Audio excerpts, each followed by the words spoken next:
भारत में आईएनएस विक्रांत विमान वाहक पोत के लिए फ्रांस से 26 राफेल एम लड़ाकू विमान को खरीदने का समझौता किया है।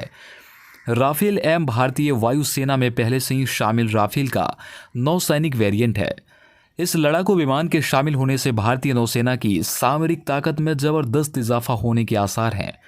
पिछले कई दशकों में यह पहला मौका है जब भारतीय नौसेना के लिए लड़ाकू विमानों की खरीद की जा रही है। भारतीय नौसेना की 3 दशकों तक सेवा करने वाले पनडुब्बी विशेषज्ञ कमोडोर अनिल जयसिंह ने स्पुतनिक से कहा कि आईएनएस विक्रांत के लिए 26 राफेल एम लड़ाकू जेट खरीदने के भारत के फैसले से नौसेना और वायुसेना के बीच बेहतर एकीकरण होगा। भारतीय वायुसेना पहले से ही राफेल को ऑपरेट कर रही है। भारत ने FA-18 की जगह राफेल एम को क्यों चुना? अनिल जयसिंह ने कहा कि जब विमान को चुना जाता है तो यह ज़रूरी नहीं है कि सबसे अच्छा लड़ाकू जेट कौन सा है। वास्तव में सबसे अच्छा विमान या दूसरा सबसे अच्छा विमान जैसी कोई चीज़ ही नहीं होती है। इसके विपरीत यह देखा जाता है कि भारतीय नौसेना की आवश्यकताओं के लिए सबसे उपयुक्त हो। राफेल एम से भारतीय नौसेना को होगा बड़ा फायदा।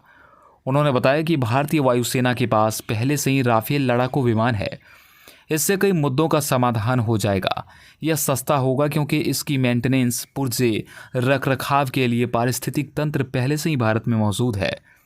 भारतीय वायुसेना के साथ ऑपरेशन में मिलेगी मदद। उन्होंने जोर देकर कहा कि राफेल एम की खरीद से नौसेना इन सभी संसाधनों को भारतीय वायुसेना के साथ साझा करने में सक्षम होगी। वही राफेल एम का रखरखाव करना भी आसान होगा। अलग विमान खरीदने से भारत को क्या होगा नुकसान? अनिल जयसिंह ने कहा कि अगर भारत पूरी तरह से एक अलग विमान को खरीदता है तो उसे मेंटेनेंस फैसिलिटी सहित उसके पुर्जों की आपूर्ति के लिए एक चेन स्थापित करना होगा। किसी भी देश के लिए इतनी कम संख्या में विमानों की खरीद के साथ उन्हें मेंटेन करके रखना मुश्किल हो सकता है। भारत को क्यों पड़ी राफेल एम की ज़रूरत? भारत का रक्षा अनुसंधान और विकास संगठन ट्विन इंजन डेक आधारित फाइटर यानी कि TEDBF विकसित कर रहा है। हालांकि इसमें समय लगने की आशंका है।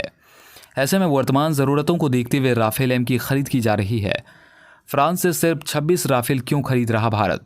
उन्होंने बताया कि भारत केवल 26 राफेल एम इसलिए खरीद रहा है क्योंकि उसे वर्तमान में आईएनएस विक्रांत के लिए सिर्फ इतने ही विमान चाहिए।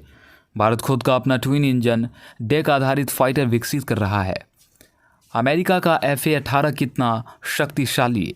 FA-18 सुपर हॉर्नेट की टॉप स्पीड 1915 किलोमीटर प्रति घंटा है। यह 3330 किलोमीटर की रेंज में ऑपरेट किया जा सकता है।